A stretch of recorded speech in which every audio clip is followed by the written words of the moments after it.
এই জগতে আমরা সবাই দুঃখী, বিশেষ করে আমার মতো মহিলারা। শাস্ত্রে বলেছে দুর্ভাগ্যজনিত স্ত্রীলোক যদি এই ব্রত পালন করে তাহলে তিনি সৌভাগ্য লাভ করতে পারে। কারা কারা দেবাদিদেব মহাদেবের ভক্ত আছেন বলুন তো?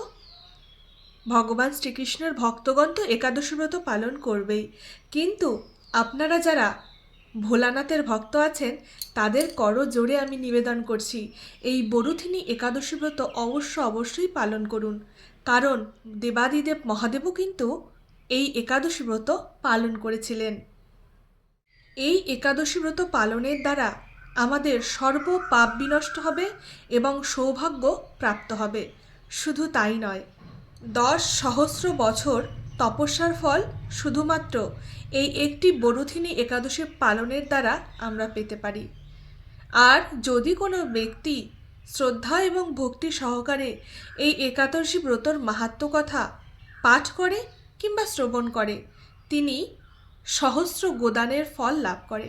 তাই সকলকে করজোড়ে নিবেদন করছি আপনারা এই বরুথিনী একাদশী ব্রতর মাহাত্ম্য কথা মন দিয়ে শ্রবণ করুন। হরে কৃষ্ণ, আমি সুপ্রিয়া দেবীদাসী। আমাদের নতুন একটি ভক্তিমূলক ভিডিওতে সকলকে স্বাগত।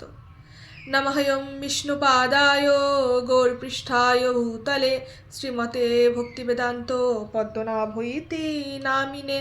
নমঃ বিষ্ণুপাদায় শ্রীকেশভভিন্নরূপিণে শ্রীশ্রীমদ্ভক্তিবেদান্ত বামনইতি নামিনে। নমঃ বিষ্ণুপাদায় আচার্য সিংহরূপিণে শ্রীমতে ভক্তি প্রজ্ঞান কেশবইতি নামিনে। হরে কৃষ্ণ কৃষ্ণ কৃষ্ণ হরে হরে, হরে রাম রাম রাম হরে হরে। যুধিষ্ঠির বলিলেন, হে বাসুদেব, আপনাকে নমস্কার। বৈশাখ মাসের কৃষ্ণপক্ষিয়া একাদশী কি নামে প্রসিদ্ধ, তাহার মহিমাই বা কি, তা কৃপা করে আমার কাছে বর্ণনা করুন। শ্রীকৃষ্ণ বলিলেন, হে রাজন, ইহলোক এবং পরলোকে বৈশাখী কৃষ্ণপক্ষিয়া একাদশী বরথিনী নামে প্রসিদ্ধা।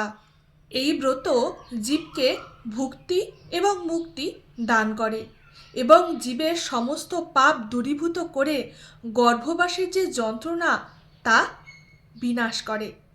এই ব্রতর প্রভাবে মান্ধাত্তা, ধুন্ধুমার প্রভৃতি বহু নিপগণ স্বর্গগতি লাভ করেছিলেন।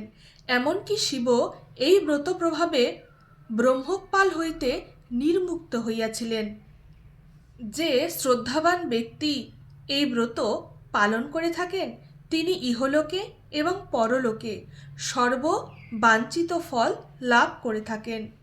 ভগবান শ্রীকৃষ্ণ আরও বলেছেন, হে নৃপশ্রেষ্ঠ, অশ্বদান হইতে গজদান শ্রেষ্ঠ এবং গজদান হইতে ভূমিদান শ্রেষ্ঠ, ভূমিদান হইতে তিলদান শ্রেষ্ঠ এবং তিলদান হইতে স্বর্ণদান শ্রেষ্ঠ এবং স্বর্ণদান হইতে অন্নদান শ্রেষ্ঠ। তাহার উপরে আর কোনো দান নেই, আর হইবেও না। কারণ দেবগণ, পিতৃগণ এবং মনুষ্যগণ অন্ন দ্বারাই তৃপ্ত হয়। পণ্ডিতগণ কন্যাদানকে অন্নদানের সমান বলিয়া থাকেন এবং ভগবান বলেছেন ধেনুদান অন্নদানের সমতুল্য। এবং এই সমস্ত দানের থেকেও শ্রেষ্ঠ হচ্ছে বিদ্যাদান। আর এই বরুথিনী একাদশী ব্রত পালন করিলে এই সমস্ত দানের থেকেও অধিক ফল লাভ করতে পারি মাত্র একাদশীর ফলে। শাস্ত্রে আরও একটি গুরুত্বপূর্ণ তথ্য আপনারা শ্রবণ করুন। বলছে, যে ব্যক্তি কন্যার উপার্জিত অর্থে তাদের জীবন নির্ধারিত করে তারা নরকগামী হয় এবং যে পিতা স্বর্ণালঙ্কার দ্বারা নিজের কন্যাকে দান করে তার হিসাব করতে চিত্রগুপ্ত অসমর্থ হয়, কারণ তিনি খুবই পুণ্যবান।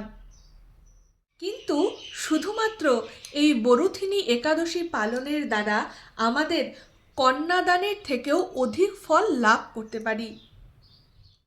হে রাজন, এই বিধি অনুযায়ী বরুথিনী একাদশী ব্রত পালন করলে এবং রাত্রিকালে মধুসূদনের পূজা করলে, রাত্রি জাগরণ করলে এই মানবগণ অবশ্যই পরমাগতি লাভ করবেন।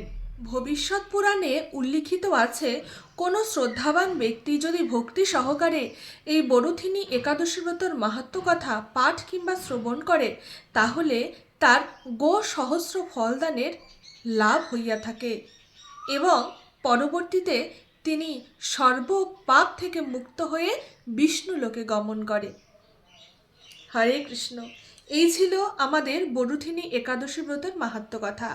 আমি আশা করব সকলেই এই একাদশী ব্রত পালন করবেন ভক্তি এবং শ্রদ্ধা সহকারে, কারণ আমাদের এই কলিযুগে একাদশী ব্রতর মতো পবিত্র আর কোনো ব্রত নাই। তাই আমাদের সকলেরই কিন্তু কর্তব্য এই একাদশী ব্রত পালন করা। 8 থেকে 80 সকলেই আমরা একাদশী ব্রত পালন করতে পারি, তাতে কোনো অসুবিধা নেই। আমাদের এই ভিডিওটা যদি বিন্দুমাত্র আপনাদের ভালো লেগে থাকে তাহলে অবশ্যই একটা লাইক করবেন, কমেন্ট করবেন এবং ভিডিওটি শেয়ার করে দিবেন, যাতে সমস্ত ভক্তের কাছে আমাদের এই ভিডিওটি পৌঁছে যেতে সাহায্য হয়। সকলের কাছে আমি আমার ভুল ত্রুটি ক্ষমা প্রার্থী। আমি কিছু ভুল বলে থাকলে আমাকে ক্ষমা করে দিবেন। হরে কৃষ্ণ, হরি বল। জয় জয় শ্রী রাধে শ্যাম।